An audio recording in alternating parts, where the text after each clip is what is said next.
खुल गया। हाँ चलो, तो बना रहा था, नींद आने लगी, मैं बोला कि यार मजा नहीं आ रहा है तो कुछ दूसरा देखा हूं आपके लिए, आपको मजा जरूर आएगा, कुछ नया। पुराने क्वेश्चंस कोई फायदा नहीं, लेकिन फिर भी चलो देख लेते हैं। तो पहला क्वेश्चन है, who was the first actor to get Oscar award? पहला एक्टर कौन है ऑस्कर अवार्ड लेने वाला?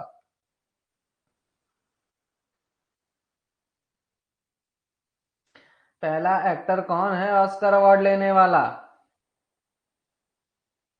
मोंट Montgomery, Fairbanks, Janet gainer, Charlie Chaplin? तो यार यहाँ पे ना करेक्ट आंसर शायद आपको पता नहीं होंगे।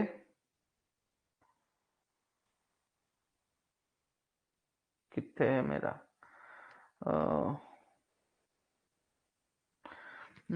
कहाँ गया? Photo photo photo photo photo album WhatsApp, ये रहा। एक भाई ने एनसीएल का भेजा था आंसर शीट, उसके हिसाब से बताते चलता हूं मैं, है ना? सब उसी का देख रहे हैं। तो यहाँ पे जेनेट गेनर जो है, इसको पहला एक्टर अवार्ड, ऑस्कर अवार्ड पाने वाले सर्वप्रथम अभिनेता कौन थे? जेनेट गैनर को यहाँ पे बताया गया। पहली बात तो ये अभिनेता नहीं थे, इसका आंसर ही गलत है ना? ये अभिनेता नहीं थे। अभिनेता तो कौन थे? ये एक अभिनेत्री थी, ये फर्स्ट फीमेल थी, फर्स्ट फीमेल थी जिसको ऑस्कर अवार्ड मिला। पहला अभिनेता जिसको ऑस्कर अवार्ड मिला था वो थे एमिल जेनिंग्स, एमिल जेनिंग्स थे। इनको पहला ऑस्कर अवार्ड मिला था। ऑस्कर अवार्ड बेसिकली उस समय ऑस्कर अवार्ड के नाम से नहीं जाना जाता था, इसको अकेडमी अवार्ड के नाम से जाना जाता था। किस नाम से जाना जाता था? एकेडमी अवार्ड के नाम से इसको उस समय जाना जाता था। और पहला best actor award Emil Jennings को मिला था। और उसी समय जो पहला मतलब एकेडमी अवार्ड जो मिला था जेनेट गेनर को, तो ये पहली फीमेल थी, ठीक है। और इनको ये उस समय कितने साल की थी? मात्र 22 साल की थी, और इनको उस समय ऑस्कर अवार्ड दिया गया था। तो ये चीज भी मतलब ठीक है। अब मैं आज सेक्शन बी का उतना गारंटी नहीं ले सकता हूँ, क्योंकि क्या है ना कि जब एनसीएल ही गलत करेगा चीजों को तो फिर अब क्या ही कह सकते हैं, ठीक है। तो ये चीजें याद रखिएगा। अगर इसके बारे में थोड़ी और अगर मैं जानकारी देना चाहूं तो बता दूं कि इसको एक्सटेंड करो अच्छे से, हाँ ठीक है। हाँ, तो ये क्या हो जाएगा इसमें? ऑस्कर अवार्ड, ऑस्कर अवार्ड आखिर चालू कब से हुए थे? तो ऑस्कर अवार्ड आपका चालू हुआ था, पहला ऑस्कर अवार्ड जो दिया गया था 16 मई, 16 मई को 1929 में एमिल जेनिंग्स को ही दिया गया था पहला अवार्ड, 16 मई को। ये ऑस्कर अवार्ड कंडक्ट कौन करवाता है? एकेडमी ऑफ, ये भी ध्यान में रखना है कि ऑस्कर अवार्ड किसके द्वारा कंडक्ट कराया जाता है? Academy of motion pictures, motion picture arts, arts and sciences, इसके द्वारा ऑस्कर अवार्ड्स कंडक्ट कराए जाते हैं, ठीक है। तो ये चीजें थोड़ी बहुत ध्यान में रखोगे, अच्छा रहेगा आपके लिए भी, मेरे लिए तो ठीक ही ठाक है, ठीक है।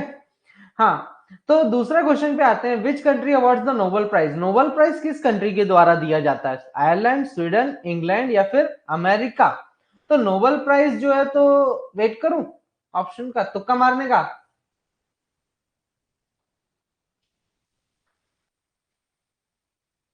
बी? कुछ लोग देख देख के बोले बी एकदम तड़तड़ाए पड़े हैं। स्वीडन के द्वारा नोबेल प्राइज कंडक्ट कराया जाता है, ठीक है। ध्यान में रखिएगा, स्वीडन के द्वारा नोबेल प्राइज कराया कंडक्ट कराया जाता है। जो पहला नोबेल प्राइज था वो किसके द्वारा दिया गया था? वो सॉरी, स्वीडन के द्वारा कंडक्ट कराया गया। पहला नोबेल प्राइज, फर्स्ट अवार्ड जो है 1901 में दिया गया था, ठीक है, अल्फ्रेड नोबेल को। और क्योंकि उन्होंने किस चीज का इन्वेंशन किया था? डायनामाइट का इन्वेंशन किया था उन्होंने, है ना? और डायनामाइट के इन्वेंशन के बेसिस पे उनको नोबेल प्राइज दिया गया था। और मतलब नोबेल प्राइज उन्हीं के नाम पे ही, नोबेल प्राइज नाम जो है तो स्टार्ट हो गया था अल्फ्रेड नोबेल के नाम पे। किनके नाम पे? अल्फ्रेड नोबेल के नाम पे एक सिक्का दिया जाता है जब नोबेल प्राइज विनर को ना, एक सिक्का दिया जाता है सोने का, गोल्ड मेडल जिसको कहते हैं। तो वो गोल्ड मेडल जो है उसमें अल्फ्रेड नोबेल का जो है तो फोटो बनी रहती है बाकायदा। तो इस टाइप की चीजें दी जाती हैं।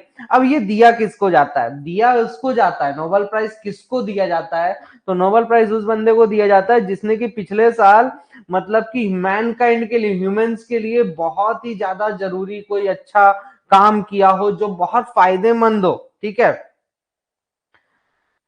और अल्फ्रेड नोबेल के द्वारा स्टार्ट किया गया था। तो फर्स्ट नोबेल प्राइज जो दिया गया था, पीस प्राइज था वो, ठीक है, अल्फ्रेड नोबेल के द्वारा स्टार्ट किया गया था। तो फर्स्ट पीस प्राइज, लेकिन अगर आपसे कभी पूछ ले कि पहला नोबेल प्राइज किस कौन सी चीज का था, तो वो था peace prize, pre peace prize. और पहला नोबेल प्राइज किसको मिला था? ये मिला था Frederic Frederic Frederic Passy Frederic Passy and Jean Henri Dunant. Jean Henri. इसमें अभी मजा नहीं आएगा आपको, मजा आएगा जब अपन और एक्स्ट्रा बहुत कुछ बताऊंगा मैं। Gene Henri Dunant. तो बेसिकली इनको पहला नोबेल प्राइज मिला था, और पहला नोबेल प्राइज किस चीज में मिला था? इनको पीस प्राइज मिला था, ठीक है। उसके बाद अगला जो क्वेश्चन है उसमें बोलता है which of the following is India highest honour, highest honour in the field of literature. Literature की फील्ड में इंडिया का सबसे हाईएस्ट ऑनर क्या है? ठीक है, व्यास समन, कालिदास समन, जनान पीठ अवार्ड एंड सरस्वती सम्मान। तो इसमें करेक्ट आंसर होगा आपका जनान पीठ अवार्ड। ये जो है तो इंडिया का सबसे हाईएस्ट ऑनरेबल अवार्ड है लिटरेचर की फील्ड में, ठीक है। लिटरेचर मतलब जो कुछ लिखते हैं उनकी फील्ड में, ठीक है। बोले तो साहित्य के क्षेत्र में भारत का सब सर्वोच्च सम्मान यही है। No tobacco day falls on, no tobacco day कब जो है तो मनाया जाता है बेसिकली? तो यह मनाया जाता है 31 मई को। नो टोबैको डे हर साल मनाया जाता है, पूरे वर्ल्ड में मनाया जाता है। इसमें बेसिकली टोबैको जो है तो हार्मफुल है और इसके डेडली इफेक्ट्स होते हैं लोगों के ऊपर। इस बारे में अवेयर करने के लिए, इस बारे में अवेयर करने के लिए ये बेसिकली ये वाला जो है तो डे मनाया जाता है, ठीक है। अब आता है अगला क्वेश्चन जिसमें कि बोलता है वर्ल्ड पॉपुलेशन डे किस दिन मनाया जाता है? विश्व जनसंख्या दिवस कब मनाया जाता है? इतनी बढ़ गई जनसंख्या फिर भी मना रहे हैं। तो ये मनाया जाता है 11 जुलाई को, ठीक है। विश्व जनसंख्या दिवस किस दिन मनाया जाता है? 11 जुलाई को। डेज आप लिख लीजिएगा, जो डेज आपके यहाँ पे डेज वाले क्वेश्चन है इनको जरूर लिख लीजिएगा, ठीक है, ताकि पता रहे आपको कि इनके अलावा मुझे याद करने हैं, ठीक है।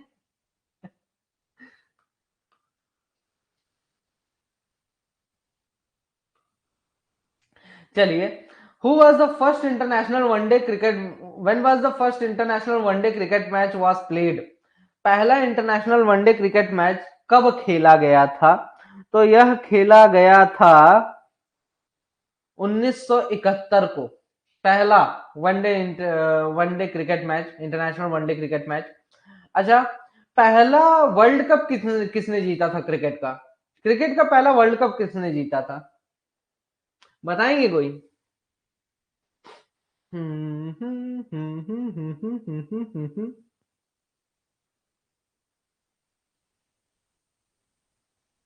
कोई नहीं, कोई भी नहीं है, भला बताओ। वेस्ट इंडीज, चलो वेरी गुड वेरी गुड। दूसरा?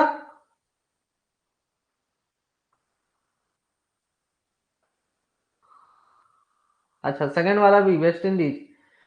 हाँ चलो, सेकंड वाला भी वेस्ट इंडीज ने जीता। तीसरा?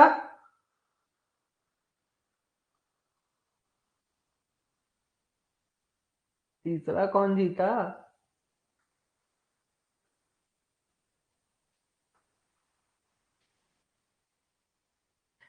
इंडिया। फाइनली, इसीलिए पूछा था मैं। फाइनली हमारे इंडिया ने जीता था, तीसरा वर्ल्ड कप हमारे इंडिया के द्वारा जीता गया था 1983 में, ठीक है। मध्य प्रदेश की स्टेट बर्ड का क्या नाम है? पीकॉक, मोर हैन, पैराडाइज फ्लाई कैचर या फिर पैरट? मध्य प्रदेश के राज्य राज्य पक्षी का नाम है मोर, मोरेन, पैराडाइज फ्लाई कैचर, तोता। पट्टू। सेवंथ का आंसर है पैराडाइज फ्लाई कैचर, बाप रे इतना कठिन नाम वाला हमारा पक्षी है, बाप रे। मेरी भी जीके बहुत वीक है यार, एक समय था अच्छी थी, अब नहीं मजा आता पढ़ने उड़ने में, बड़ी वीक हो गई जीके से। चलो, तो पैराडाइज फ्लाई कैचर जो है तो मध्य प्रदेश का पक्षी है, राज्य पक्षी है, ठीक है। अच्छा एक चीज बताइए, जीआई टैग के बारे में सुना है किसी ने? GI tag, geographical indicator indication tag करके आता है कुछ, एक टॉपिक है, सुना हो तो वाई लिखिए, इससे एक आध क्वेश्चन पूछ लेता हूं। हाँ चलो ठीक, फिर ठीक है। अच्छा तो ये बताइए, हमारे मध्य प्रदेश में एक कड़कनाथ करके मुर्गी पाई जाती है, मुर्गा आता है कड़कनाथ, कड़कनाथ करके एक मुर्गा आता है, उसको हमारे मध्य प्रदेश के कौन से ज्योग्राफिकल एरिया का जो है तो कौन से डिस्ट्रिक्ट में, मध्य प्रदेश के किस डिस्ट्रिक्ट का जो है तो क्या बोला गया है, जीआई टैग मिला हुआ है कि मध्य प्रदेश के इसी डिस्ट्रिक्ट का ये वो क्या है, कॉपीराइट है ना, कॉपीराइट टाइप से दे देता है, ये जो जीआई टैग होता है ना, ये हर एक चीज को कॉपीराइट देता है कि हाँ ये यहीं की चीज है। तो कौन से डिस्ट्रिक्ट का है कड़कनाथ मुर्गा, कौन से डिस्ट्रिक्ट का है? कहीं भी मिले, बट जीआई टैग लग चुका है उसके ऊपर, मध्य प्रदेश के डिस्ट्रिक्ट का है वो। तेरी की। हमारे कांतिलाल भूरिया जी वहां से लड़ाई करते हैं, कांग्रेस के बहुत ही बड़े फेमस नेता है, झाबुआ, झाबुआ जिले से, झाबुआ जिले को जीआई टैग मिला है किसका, कड़कनाथ मुर्गे का। हम लोग वहां रहते थे बचपन में, मेरे पापा की ड्यूटी वही, सर्विस वही करते थे मेरे पापा, तो माइनिंग में ही थे, डॉक्टर थे पापा माइंस में। तो वहां पे ना ये आदिवासी लोग बहुत ज्यादा है, वो तीर कमान लेके चलते हैं, तो वो लोग क्या करते थे, मतलब डॉक्टर को छोड़ देते थे, और पुलिस वालों को कभी भी टच नहीं करते थे, बाकी जो आता था उसको काट के फेंक देते थे सीधे रोड पे ना, एक पतली सी तार लगा देते थे ताकि किसी का भी गला कट जाए, इस टाइप का कंडीशन रहती थी वहां पे। लेकिन जहाँ देखे ना डॉक्टर और पुलिस का, तो छोड़ देते थे, कुछ नहीं करते थे। तो वहां पे मेरे पापा डॉक्टर थे, तो वो लोग पापा को बहुत मानते थे, तो वो लोग घर पे पहुंचा के जाते थे ये कड़कनाथ मुर्गा वगैरह, मतलब नॉर्मल था यार वो तो, अब हम लोग बड़े हो गए तब लगता है बाप रे इतना महंगा आता है ये।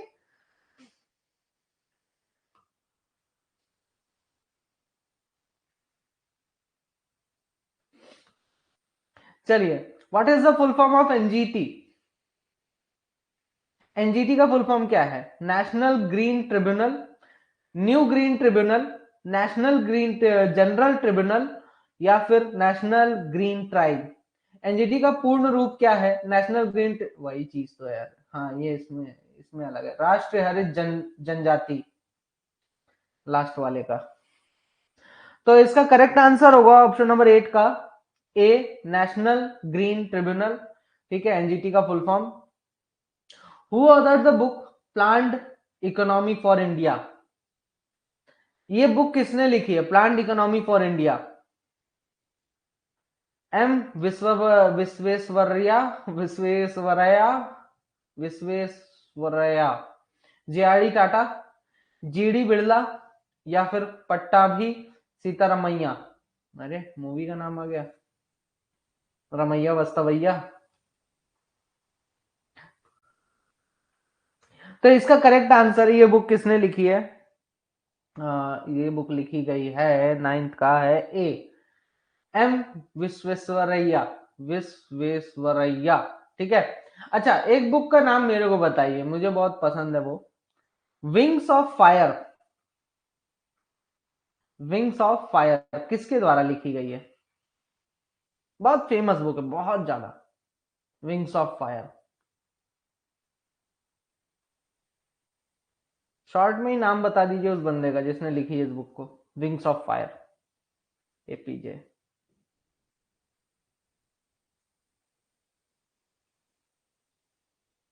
बिल्कुल बिल्कुल। चलो जानते, जीके अच्छी है यार तुम लोग की। अभी करंट अफेयर्स का पूछूंगा ना तो देखते हैं, नए क्वेश्चंस हैं, अच्छे क्वेश्चंस हैं। Longest river in India, India की सबसे लंबी रिवर कौन सी है? ब्रह्मपुत्र, गंगा, गोदावरी, इंडस।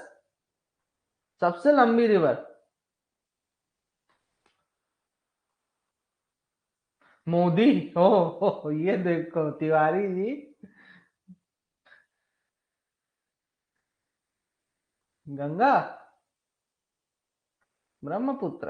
अबे क्या हो गया तेरे को?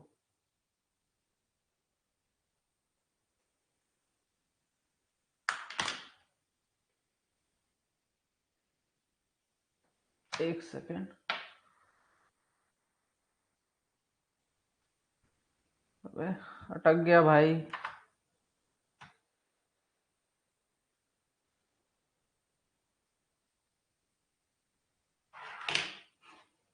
हम्म। तो इसका करेक्ट आंसर है 10th का बी, गंगा रिवर। अच्छा, दुनिया का सबसे बड़ा डेल्टा, डेल्टा मतलब जहां पे दो नदियां आके आपस में मिलती हैं, दुनिया का, या फिर यूं कहिए कि वो तो वो हो गया ना, पता नहीं क्या बोलते हैं, या फिर डेल्टा एग्जैक्टली मीनिंग नहीं मुझे मुझे पता डेल्टा का, बट दुनिया का सबसे बड़ा डेल्टा कौन सी दो नदियों से बनता है? नदी भी है दोनों, और वहां पे समुद्र में जाके वो फिर आपस में वहां पे मिल जाती हैं। दुनिया का सबसे बड़ा डेल्टा कौन सा है?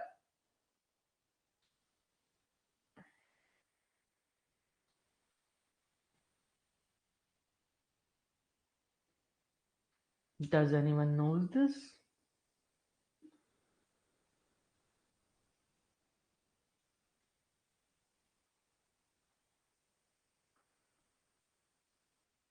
Delta, delta. अच्छा चलो, सुंदरबन। सुंदरबन डेल्टा, ये आपने सुना होगा, कोलकाता में है, दुनिया का सबसे बड़ा डेल्टा है, और ये गंगा और ब्रह्मपुत्र नदियों से मिलकर बनता है।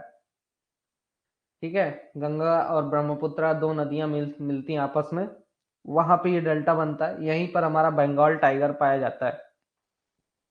Which is the state tree of Madhya Pradesh? Madhya Pradesh का राज्य वृक्ष कौन सा है? वृक्ष कौन सा है? बरगद, पीपल, नीम, मैंगो। तो मध्य प्रदेश का राष्ट्रीय वृक्ष जो है क्या है? बरगद है। ठीक है। अच्छा चलिए एक क्वेश्चन और।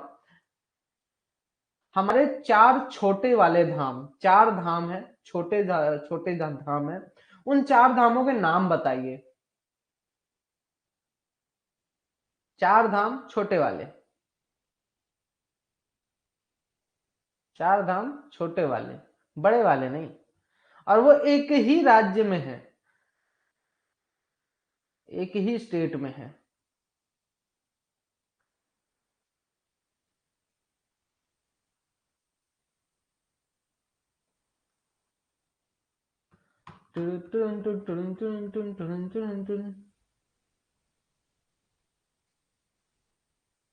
चार छोटे धाम एक ही स्टेट में, ये भी नहीं पता? चलो मैं बता देता हूं। गंग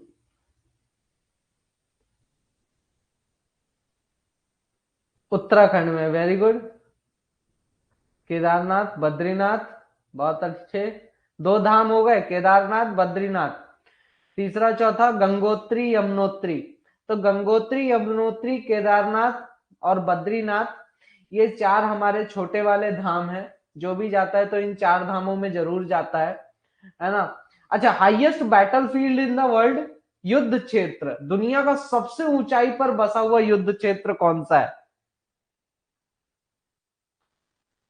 सबसे ऊंचाई पर बसा हुआ युद्ध क्षेत्र कौन सा है?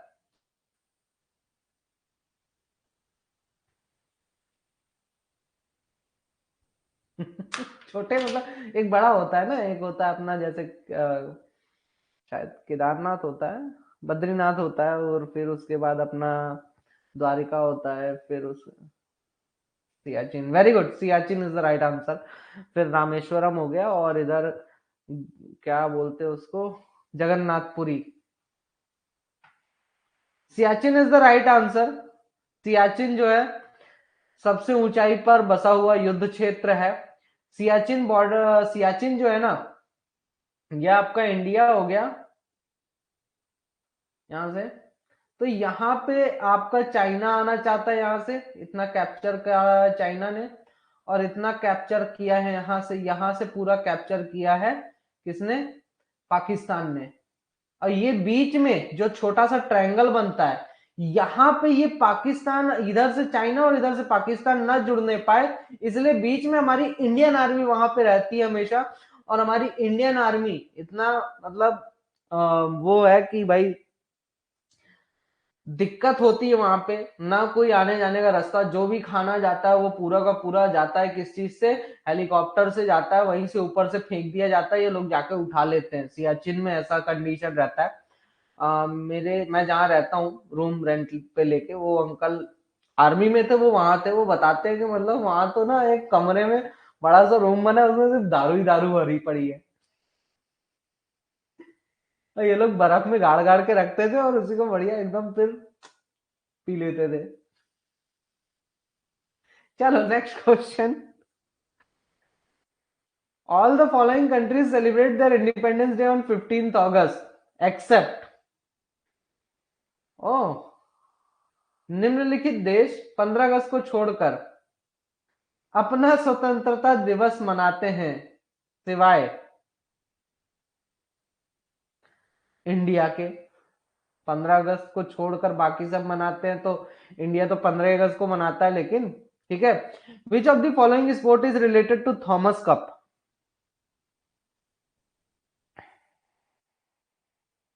ट्वेल्थ का डी, डी ट्वेल्थ का डी है म्यांमार। निम्नलिखित देश 15 अगस्त को छोड़कर अपना स्वतंत्रता दिवस मनाते हैं सिवाय, इसका डी आंसर होगा।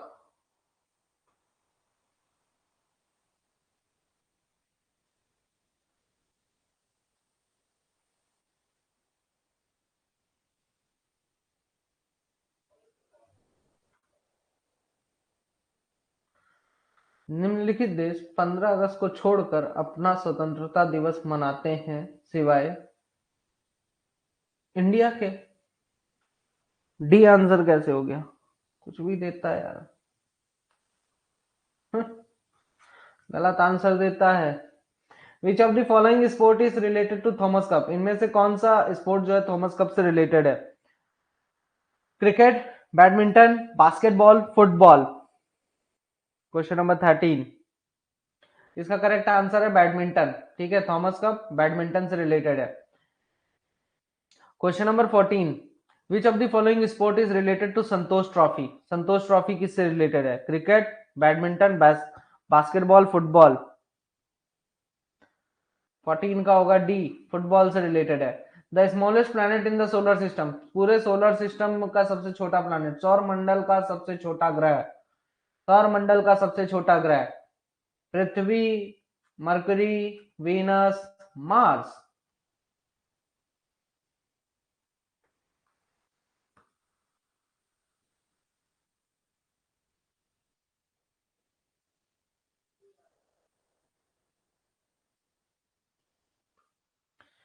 मरकरी, ठीक है।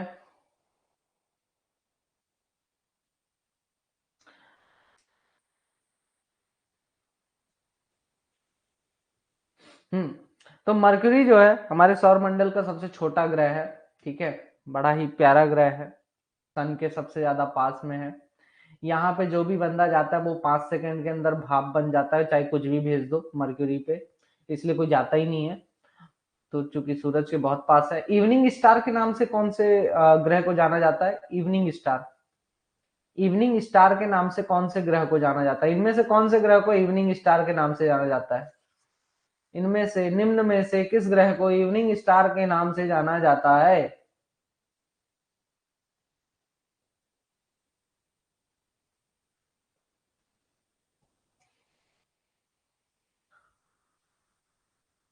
अरे 16 का भी तो ठीक है, ठीक है, इवनिंग स्टार किसे बोलते हैं? Venus, very good. वीनस को इवनिंग स्टार के नाम से जाना जाता है। सोलर सिस्टम का सबसे बड़ा planet, largest planet of the solar system, इसका आंसर गलत दिया तो मारूंगा। सही है इसका तो। 16 का डी, जुपिटर। जुपिटर जो है तो हमारे सौरमंडल का सबसे बड़ा ग्रह है। ठीक है। बिहू कहाँ पे मनाया जाता है? चाय पत्ती के बागानों में। हिंट दे दिया।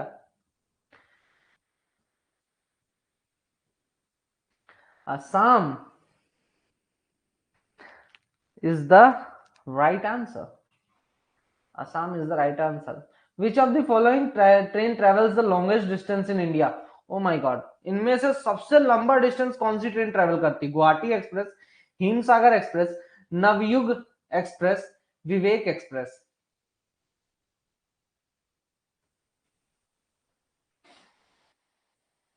तो इसका करेक्ट आंसर होगा 18वें का डी, विवेक एक्सप्रेस। ठीक है, ये सबसे लंबा रूट तय करती है। Which of the following state having highest waterfall in India? निम्नलिखित में से किस भारतीय राज्य में सबसे अधिक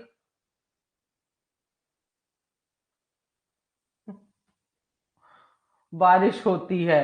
मेघालय, तमिलनाडु, कर्नाटक एंड हिमाचल। तो सबसे अधिक बारिश कहां होती है? 19वें का आंसर है सी।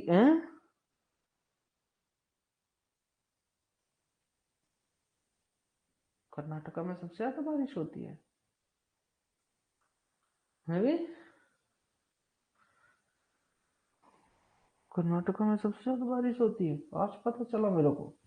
अभी तक तो मैं कुछ और सोच के बैठा था।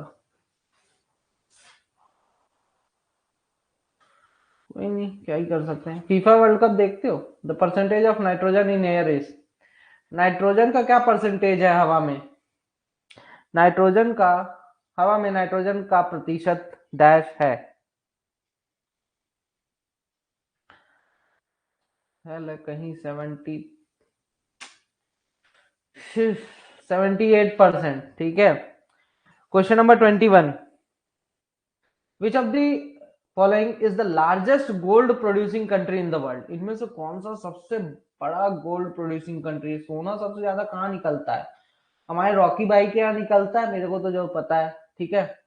China, USA, Australia, Russia. कहाँ पे सबसे ज्यादा सोना निकलता है? ओ माय गॉड, वहीं चलते हैं अपन। रशिया में निकलता है।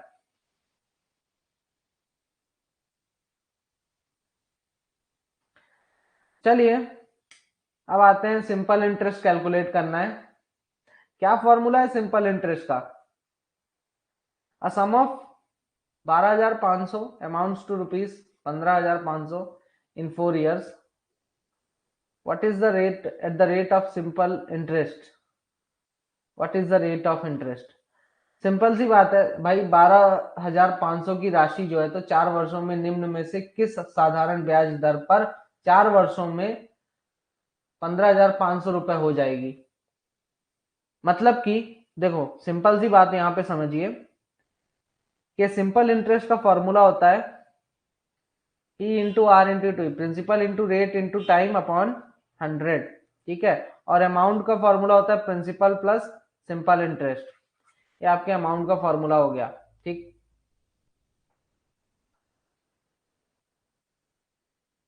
अब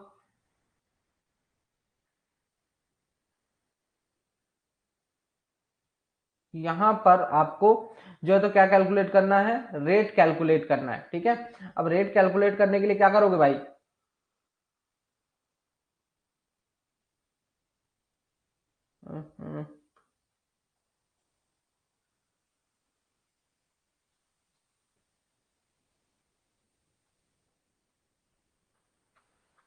हाँ चलो, बताना पड़ेगा।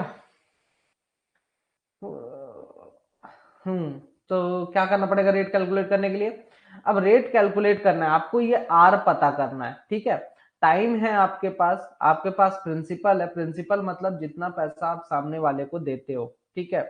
और आपको जो है तो अमाउंट कितना मिलता है? अमाउंट जो है तो हमेशा कितना मिलता है? जितना प्रिंसिपल है, जितना आपने दिया पैसा, प्लस जितना आपको ब्याज मिल रहा है सामने वाले से, वो गया, लेकिन ब्याज की दर क्या थी वहां पे, ठीक है। तो यहाँ पे आप जो है अगर इंटरेस्ट पता कर लो, इस फॉर्मूले में अगर इंटरेस्ट पता कर लो तो रेट तो अपने आप कैलकुलेट हो जाएगा। तो इंटरेस्ट कैसे पता करेंगे भाई, मैं 15,500 में से 15,500 में से मैं माइनस कर दूंगा 12,500 को, तो मुझे अपना इंटरेस्ट पता चल जाएगा, सिंपल इंटरेस्ट निकल आएगा। अब इंटरेस्ट मुझे जैसे ही पता चला तो मैं क्या करूंगा, इंटरेस्ट कितना है मेरा, ये आया 3,000, ठीक है, 3,000 रुपए मेरा क्या आया, इंटरेस्ट आया। अब 3,000 को मैं यहाँ पे पुट करूंगा इस फॉर्मूले में, तो 3,000 इज इक्वल टू आपका कितना हो जाएगा, principal 12,500, 12,500 into rate into time कितना, 4 साल, डिवाइडेड बाय 100, ठीक है। ये आपका आ गया पूरा। अब यहां से आर की वैल्यू निकालनी है आपको। अब आर की वैल्यू निकालने के लिए आप क्या करोगे, सबको इधर ट्रांसफर करो, तो आर इज इक्वल्स टू आपका हो जाएगा 3,000 गुणे 100 बटे 12,500 गुणे 4। ये आपका आ गया। अब बस इसी को कैलकुलेट करोगे, और जब कैलकुलेट करोगे तो आपका आंसर आ जाएगा। कितना आएगा जी, ये आपका यहाँ 0 से 0 कट जाएगा बकायदा, ठीक है। और 3,000 भागे 4 भागे 125, 6%, 6% इज द राइट आंसर। ये सब सिखाना पड़ेगा, बाप रे, फिर से रिपीट करूं, मैं पता नहीं था ये सारे क्वेश्चन भी हैं। ओहो, इनमें से तो कुछ मुझसे बनेंगे भी कि नहीं। अरे रफ वर्क दिया यार मेरे को।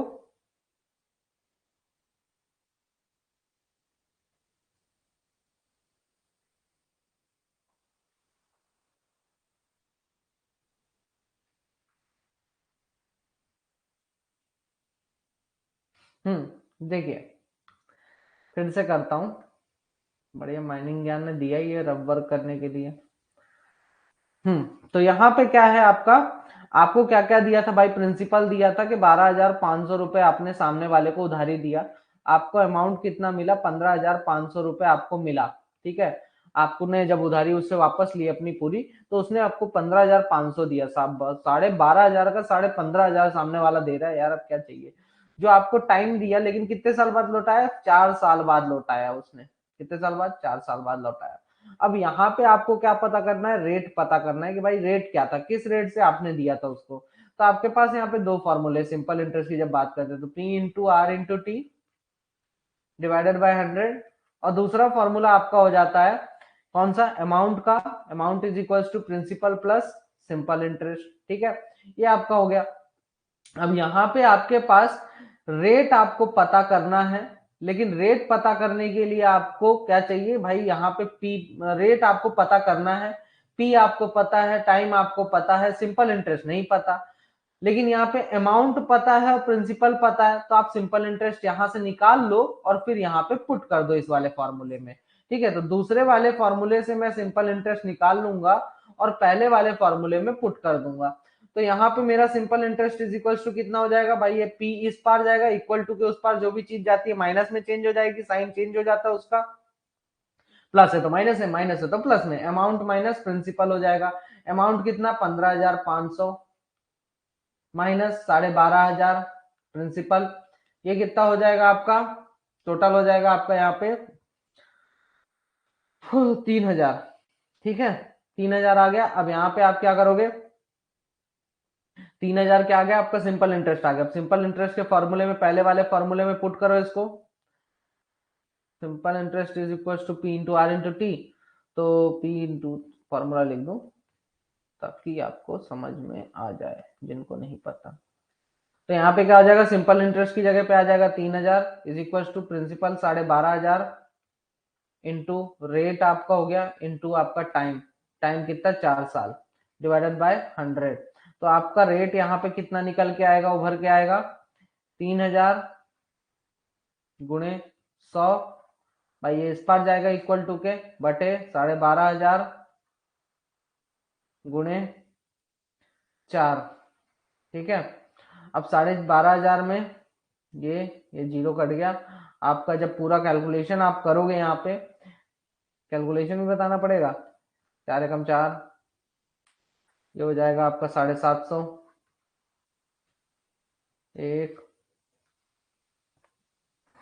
6, ठीक है। पर 125 से अगर काटे तो 6 आता है, तो आपका 6% जो है क्या हो जाएगा, रेट हो जाएगा। तो रेट इज इक्वल टू 6%। तो करेक्ट आंसर हो गया।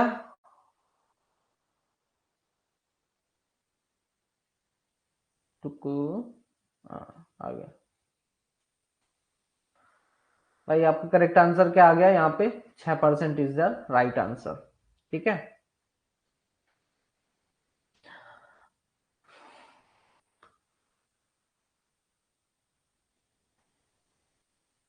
क्या हो गया था, रुक गया था क्या? मैथ्स वीक है? अरे कोई बात नहीं यार, मैथ्स वीक है तो क्या हुआ।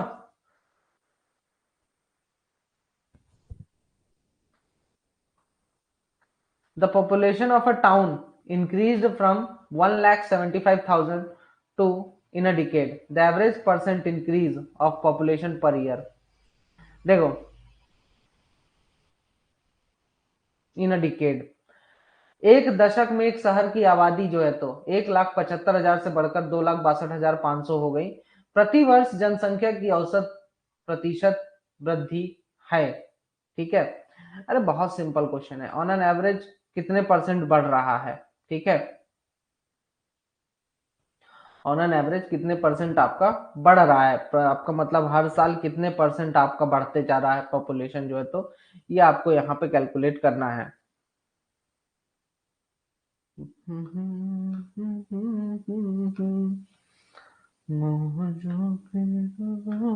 एक सेकंड, थोड़ा मिटा लें तो। अबे यार बड़ा स्लो चलता है।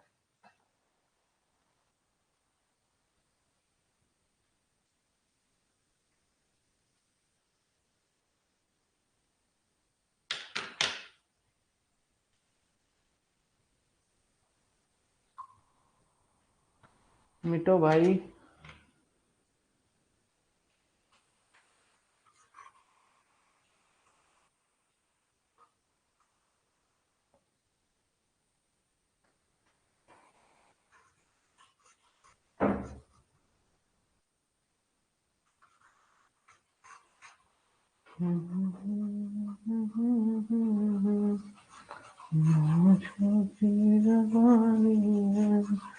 जिंदगी और कुछ भी नहीं।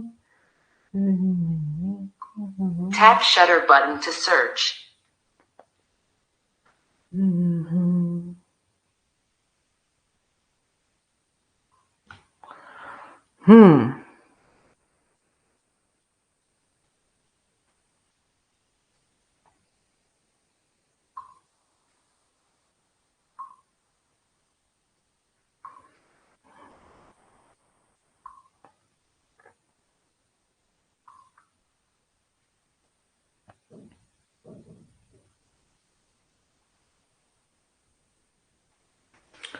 अब यहाँ पे आपका टाउन की पॉपुलेशन कितने से कितने बढ़ गई? फॉर्मेट कर दूं ताकि पूरा मटेरियल उड़ जाए मेरा। आ गया यार, अबे यार। हाँ, पॉपुलेशन कितनी थी यार, भूल जाता है।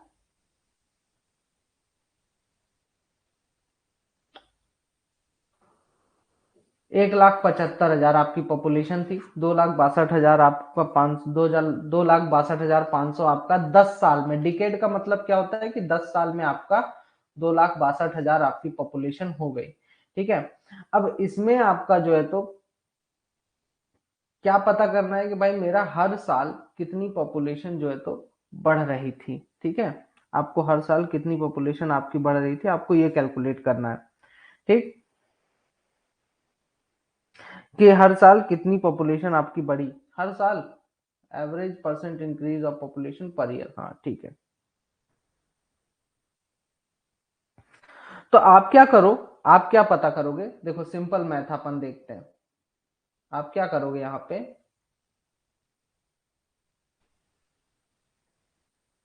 आप पता कर लो परसेंटेज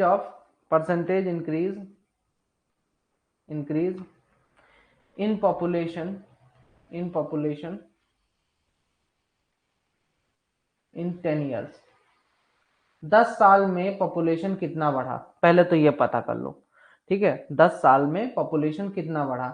तो 10 साल में पहले तो पॉपुलेशन कितना बढ़ा, तो भाई मेरा कितना था, मेरा था आपका 2,62,000 अभी है, 2,62,500 अभी है, माइनस 1,75,000 को मैं माइनस कर दूंगा। तो मुझे क्या पता चल जाएगा कि मेरा 10 साल में आखिर पॉपुलेशन बढ़ा तो कितना बढ़ा। तो 10 साल में मेरा पॉपुलेशन कितना बढ़ा, 10 साल में कितना पॉपुलेशन बढ़ा मेरा, जितना भी बढ़ा होगा। ठीक है, एक सेकेंड कैलकुलेट कर लू कैलकुलेटर से। भाई मैं कैलकुलेटर का यूज कर रहा हूँ, तुम लोग करना हो कर लेना कैलकुलेटर का। तो 2,62,500,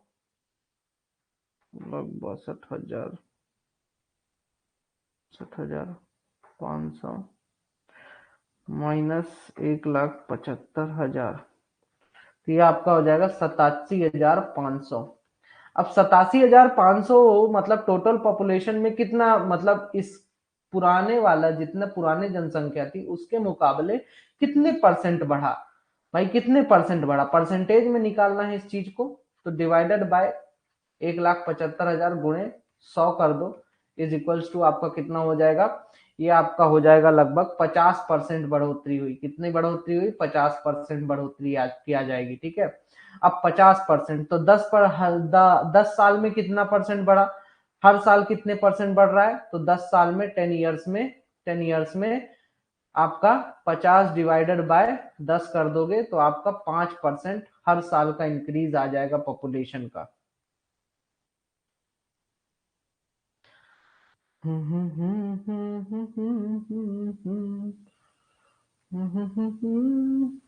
तो करेक्ट आंसर है आपका option number B is the right answer.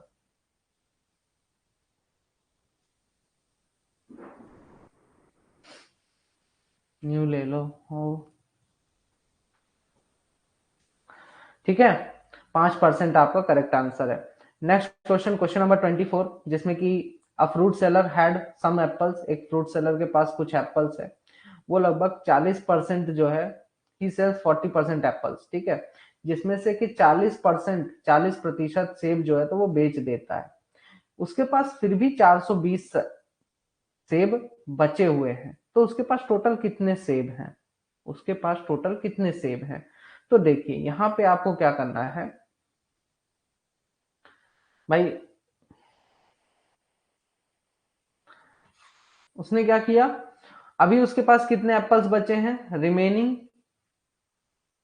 Remaining उसके पास 420 सेब अभी बचे हुए हैं।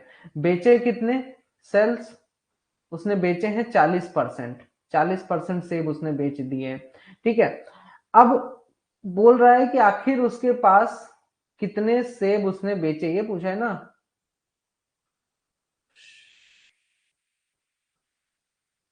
हाँ, टोटल उसके पास कितने सेब थे।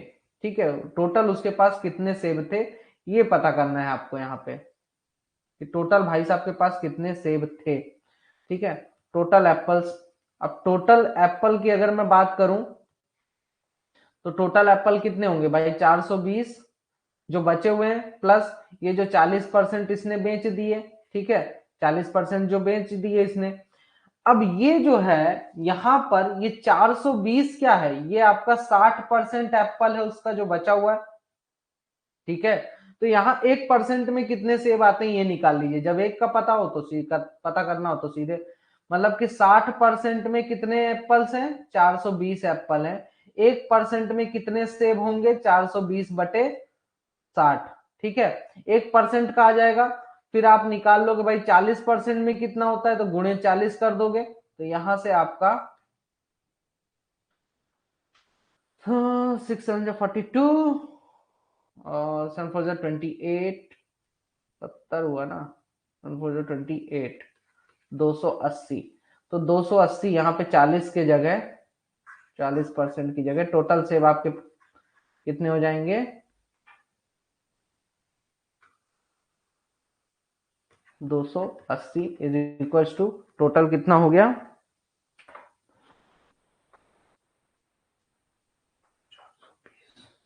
700।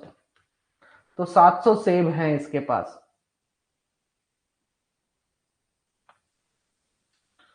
सही बताया ना, कहीं कुछ छूट तो नहीं गया। Total option number D is the right answer, 700 apples. अगला क्वेश्चन है, find the fit for unsolved equation for from the following options. निम्नलिखित विकल्पों में से अनसुलझी समीकरण के लिए उपयुक्त का पता लगाएं। मतलब कि ये जो समीकरण दिया है इसके बारे में पता करना है, ठीक है। तो पहले तो जो समीकरण आपको ऊपर दिए हुए पहले आप उनको देखिए।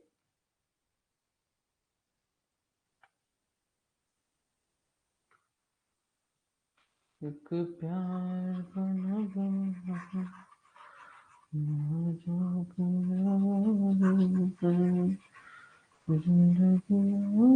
कुछ भी नहीं,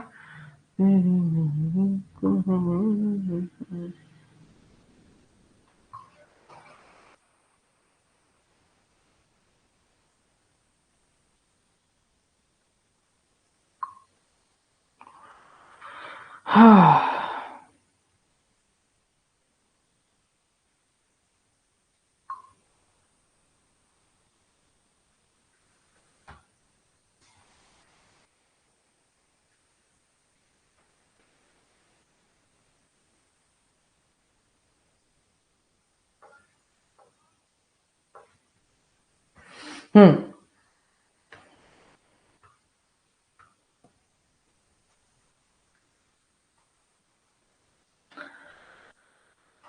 find the fit for unsolved equation from the following. Unsolved equation following में से कौन सा इसका फिट बैठता है।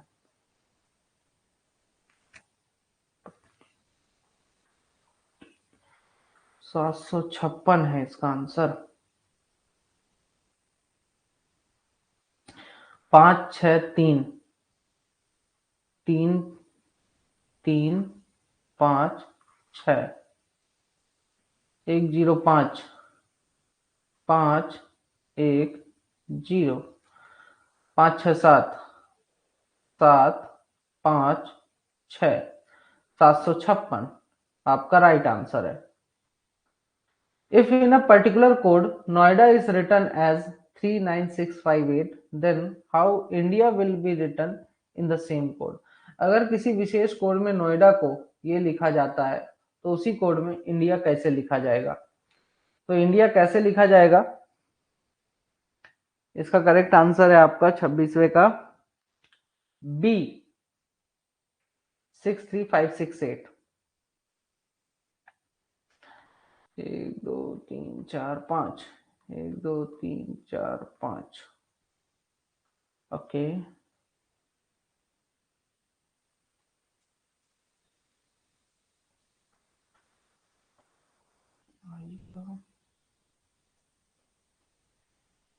आई का 6 हो गया। अब देखिए यहाँ पे क्या है ना, आपका जो नोएडा लिखा हुआ है, नोएडा, अब नोएडा में क्या लिखा हुआ है, 39658, ठीक है। अब ऐसे यहाँ पे इंडिया अगर लिख दूं मैं, इंडिया, इंडिया अगर लिख दूं तो इंडिया का क्या कोड होगा आपका, ठीक है। तो आई का देख लीजिए, यहाँ पे 6 है तो यहाँ पे 6 आएगा और एक यहाँ पे 6 आएगा, ठीक है। तो दो ठो 6, एक स्टार्टिंग में 6 आना चाहिए और एक भी लास्ट, सेकंड लास्ट नंबर पे 6 आना चाहिए। तो वो कहाँ पे आ रहा, बस इन तीनों ऑप्शंस में आ रहा है। पहला ऑप्शन तो हट गया, ठीक है। अब इन तीनों ऑप्शंस में आपको 6 मिल रहा है। उसके बाद आप देखिए नोएडा में ए है, ठीक है। नोएडा में, नोएडा, नोएडा लिख दिया, नोएडा में ए है। अब ए का क्या कोड है, 8, 8 यहाँ पे है। 8 कितनों में है भाई, यहां से ये भी एलिमिनेट हो गया। अब 8 वाले दो बचे, एक तो बी और एक तो डी। अब आपका और क्या है, एन है, ठीक है। तो एन का कोड क्या है आपका, एन का कोड है 3, 3 है एन का कोड, तो यहाँ पे 3। तो आपका करेक्ट आंसर क्या हो गया, B is the right answer.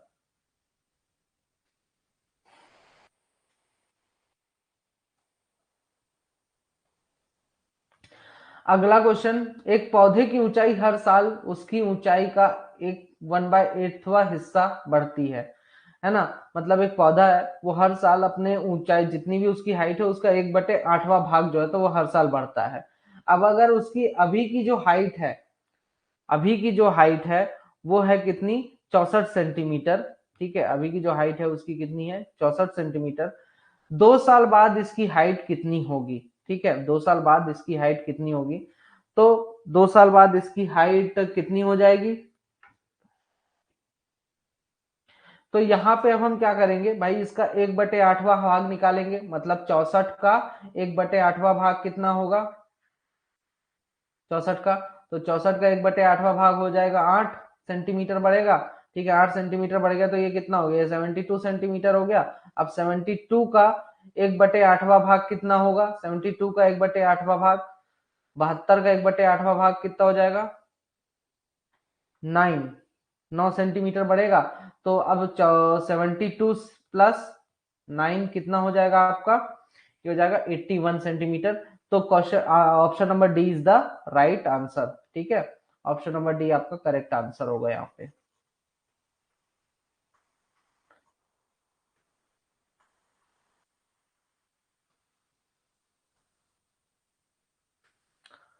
Video एक बार फिर से देख लेना, समझ जाएंगे।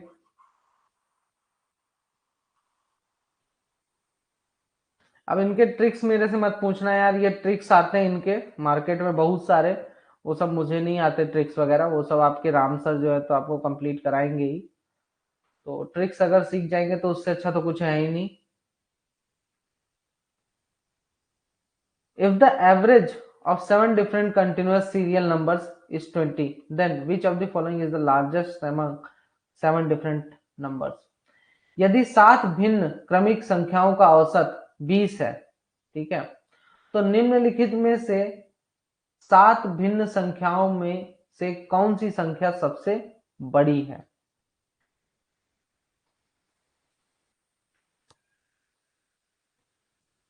अब देखिए, बोलता है कि 7 अलग अलग संख्या हैं, ठीक है, लेकिन उनका जब एवरेज निकालते हैं, ठीक है, लगातार वाली, तो उनका जब एवरेज निकालते हैं अपन तो क्या आता है, 20 आता है। ठीक है,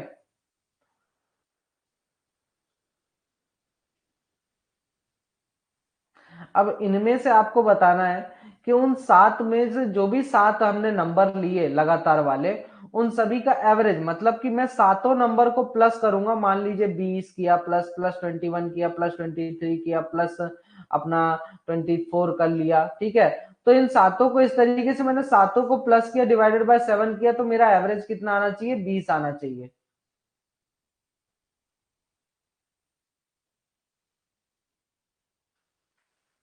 मेरा एवरेज कितना आना चाहिए, यहाँ पे एवरेज में मुझे 20 मिलना चाहिए। ठीक है, तो 20 एवरेज आना चाहिए मेरा, उसके लिए बोल रहा है कि ठीक है मैं सभी को प्लस तो कर रहा हूं, लेकिन इसमें जो 20 मेरा एवरेज आना चाहिए, जो 7 नंबर है उन 7 नंबर में सबसे बड़ा नंबर कौन सा है, उन 7 नंबरों में से सबसे बड़ा नंबर कौन सा है। ठीक है, तो ये आपसे पूछ रहा है यहाँ पे, तो सबसे बड़ा नंबर, तो देखिए आप क्या करेंगे, आप सिंपल सा कॉमन सेंस यहाँ पे लगा लीजिए। कॉमन सेंस में क्या है भाई, कॉमन सेंस में ये है कि देखो 20 तो एवरेज हो गया, बीच का नंबर हो गया, 20 क्या हो गया, बीच का नंबर हो गया। अगर मैं यहाँ पे +21 कर देता हूं तो ये 20.5 हो जाएगा, तो एक माइनस कर दूंगा। फिर यहाँ पे मैं क्या कर दूंगा, अगर मेरा 22 होगा, ठीक है, 20 मेरा एवरेज है, 20 को मैं बीच में लेके चल रहा हूं, तो यहाँ पे 2 एक्स्ट्रा हो गए, इन दोनों ने तो, इन तीनों ने तो 20 का एवरेज मेंटेन कर दिया। ठीक है, 3 नंबर हो गए। फिर उसके बाद क्या हो गया, 22 हो गया, तो 22 ज्यादा हो रहा है भाई, तो फिर इसको मेंटेन करने के लिए 18 रख दूंगा मैं यहाँ पे। ठीक है, इस तरीके से करते हुए मेरे कितने नंबर हो गए अब टोटल, 5 नंबर हो गए, 6 7 नंबर क्या हो जाएंगे भाई, 23 प्लस 17। ठीक है, तो सबसे बड़ा नंबर क्या हो गया मेरा, 17 हो गया, सिंपल सी, सॉरी 23 हो गया, तो 23 is the right answer. Simple बात है यार, कॉमन सेंस लगा लो, देखो एग्जाम हॉल में ना बकायदा कॉमन सेंस लगा लेना। कोई अगर ट्रिक नहीं भी आती है, कोई भी ट्रिक नहीं आती, देन ऑल्सो आप कोई भी क्वेश्चन सॉल्व कर सकते हो। यही आपका डिसाइडिंग रहता है, मेन यहीं पे आप डिफरेंशिएट कर जाओगे। थोड़ी सी मैथ बस लगा के जाओगे, उतना थोड़ा सा कॉमन सेंस लगा लेना, बिल्कुल बन जाएगा।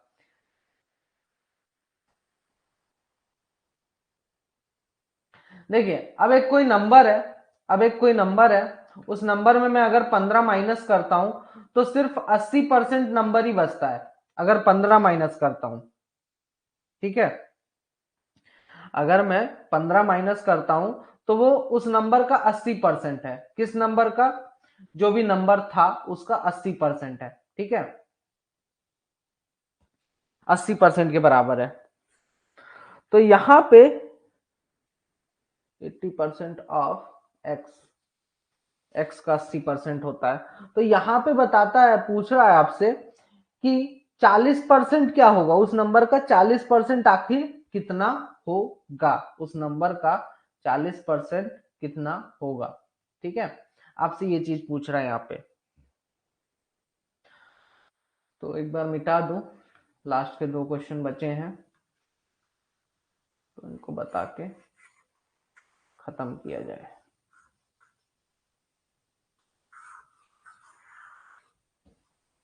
लिखने तक की जगह ना बची।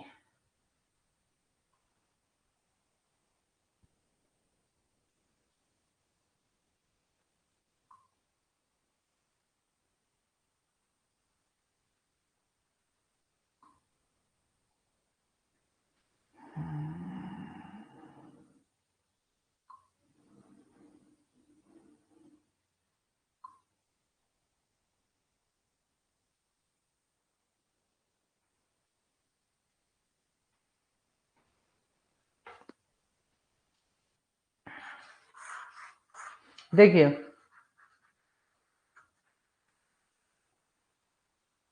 इसको सॉल्यूशन इसका देखिए क्या होगा मिट भाई। हम्म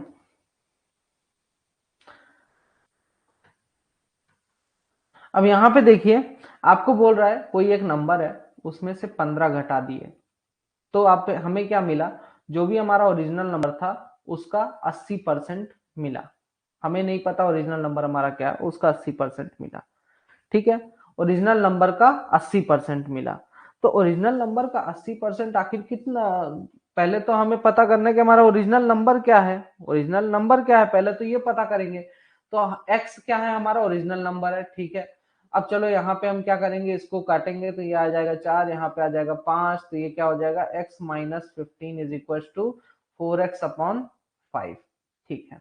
अब ये 5 जो है इधर जाएगा, इक्वल टू के इस पार जाएगा, तो ये क्या हो जाएगा यहाँ पे 5x minus 15 is equal to 4x, 5x minus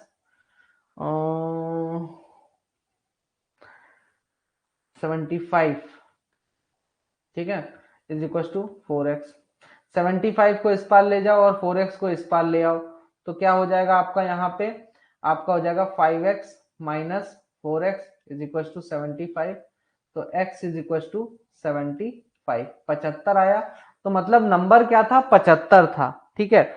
अब 75 का 40% निकालना है, 75 का 40% निकालना है, 75 का 40% कितना होगा, तो इसको जब आप कैलकुलेट करोगे तो आपका आंसर आ जाएगा 30, ठीक है। तो 75 का 40% कितना आया, 30, तो 30 इज द राइट आंसर, ठीक है। अगला question, which of the following value is least, इनमें से कौन सी वैल्यू सबसे छोटी है, इनमें से कौन सी वैल्यू सबसे छोटी है, 6/36, 3/41, 2/23 एंड 1/12। अब सबसे छोटा कौन सा है, ठीक है, सबसे छोटा, सबसे छोटा पता करना है। इसके लिए देखिए अपन क्या कर सकते हैं, एक अलग मेथड आता है एलसीएम मेथड, ठीक है। एलसीएम मेथड से अपन इसको सॉल्व कर सकते हैं यहाँ पे। तो मैथ में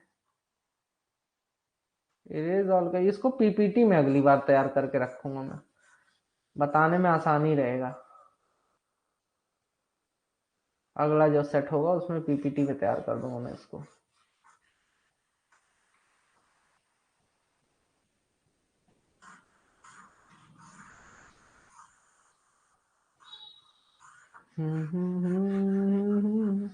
इस टाइप से मिटाना नहीं पड़ेगा कम से कम। इतने बढ़िया क्वेश्चंस प्रिपेयर किया था, सोचा अच्छे क्वेश्चन दिखाऊंगा आपको आज। खैर, better luck next time. Maths के भी क्वेश्चन अब आगे से इंक्लूड कर लूंगा मैं।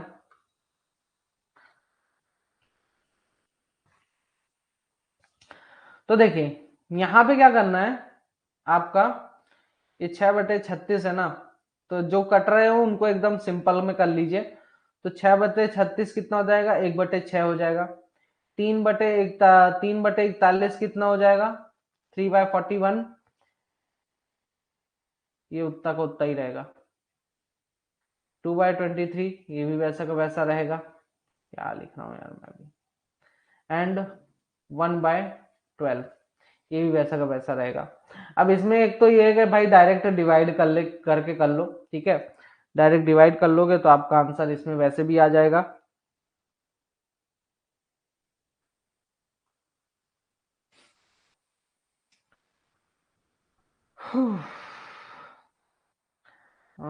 यहाँ पे मैं क्या कर सकते हैं, मैं इसका एलसीएम निकाल सकते हैं, जो मैं बच्चों वाली ट्रिक जानता हूँ।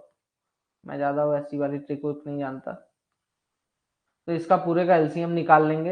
एलसीएम निकालेंगे तो मतलब ये 6 से गया, ये 1 आया, ये 41 रह गया, ये 23 रह गया, और ये आपका 2 हो गया। फिर एलसीएम निकाले, 2 से किए, तो उस केस में 6 × 2 × 41 × 23, ये हुआ आपका, ठीक है। इतना आया, 6 दूनी मतलब 12, 12 × 41 × 23, ये आपको करना है। अब ये आपको करना है तो भाई 1/6 में, 1/6 में क्या मल्टीप्लाई कर देंगे, 1/6 में आप मल्टीप्लाई कर दीजिए सीधे सीधे। कितना, 41 × 23 × 2, 1800, 1886 ऊपर और नीचे 1886, ठीक है। इसको मल्टीप्लाई कर देंगे यहाँ पे। उसके बाद अगला जो है 3/41, 3/41 में क्या मल्टीप्लाई कर देंगे अपन, अपन मल्टीप्लाई कर देंगे 12 ×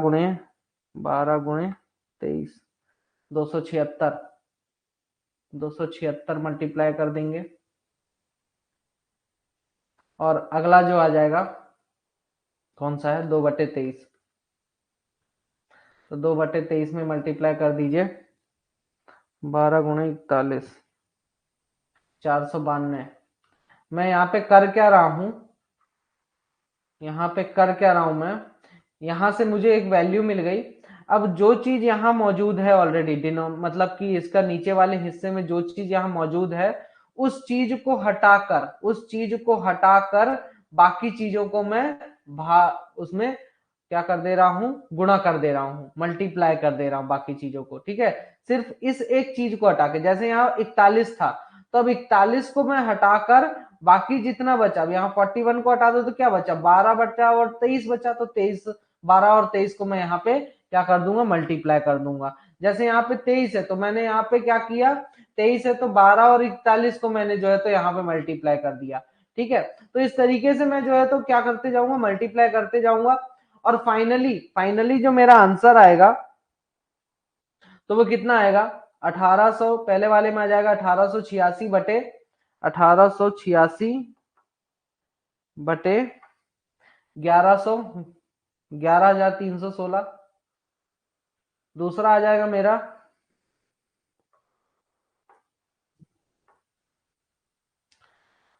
828, 828 बटे, अब देखिए यहाँ पे क्या हो गया कि भाई मेरा ये 1886 है ना, ऊपर वाला इसका कितना आ जाएगा 828, इसका भी ऊपर वाला निकाल लो, 492 से मल्टीप्लाई कर दोगे तो कितना आ जाएगा, 492 इंटू 2, कितना हो जाएगा, 984, 984, ठीक है। कैलकुलेशन बहुत वीक है यार, मेरी भी कैलकुलेटर यूज करते हैं इसलिए बड़ी वीक कैलकुलेशन है। 984, और इसका 1/12 का था, तो इसमें 41 × 23 कर दो, 41 गुणे 23, 943। तो 1/12 वाले में कितना आ जाएगा, 943 मल्टीप्लाई कर रहे हो तो 43। सभी का ऊपर ऊपर वाला बस निकाल लीजिए, उसके अलावा कुछ मत कैलकुलेट कीजिए। अब देखिए यहाँ पे सबसे छोटा नंबर कौन सा है, ऊपर ऊपर वाला बस देखना है, नीचे वाला भूल जाइए, ऊपर ऊपर वाला बस देखना है। तो ये तो हो गया सबसे बड़ा, ठीक है 1800। ये छोटा है, ये भी छोटा है, लेकिन सबसे छोटा कौन सा है, 828 है। तो मतलब कि 3/41 जो है, तो आपका क्या हो गया, करेक्ट आंसर हो गया।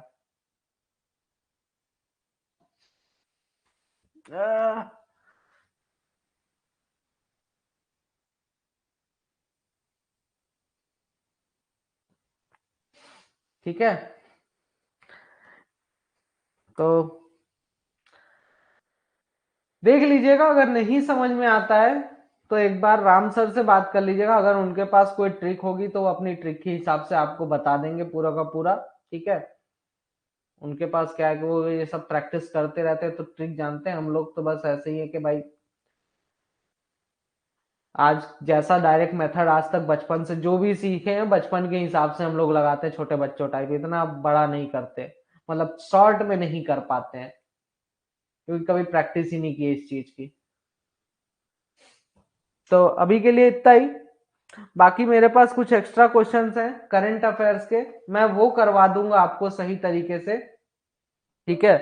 करंट अफेयर्स के क्वेश्चंस कहिए तो मैं आपको तैयार करवा के दे दूंगा। पीपीटी में बना ही रहा था उसका, करंट अफेयर्स का, ये बढ़िया सोच रहा था आज वही पढ़ाऊंगा करंट अफेयर्स, लेकिन हो गया, उसमें मैं तगड़ा हूँ। करंट अफेयर्स वगैरह हो गया, जीके हो गया, इसमें ठीक है मेरा।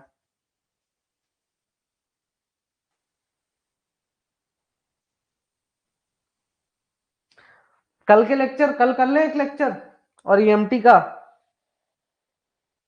ईएमटी तो आप लोग मत पढ़िएगा, शाम को नहीं यार, आज शाम को मैं फ्री नहीं हूँ,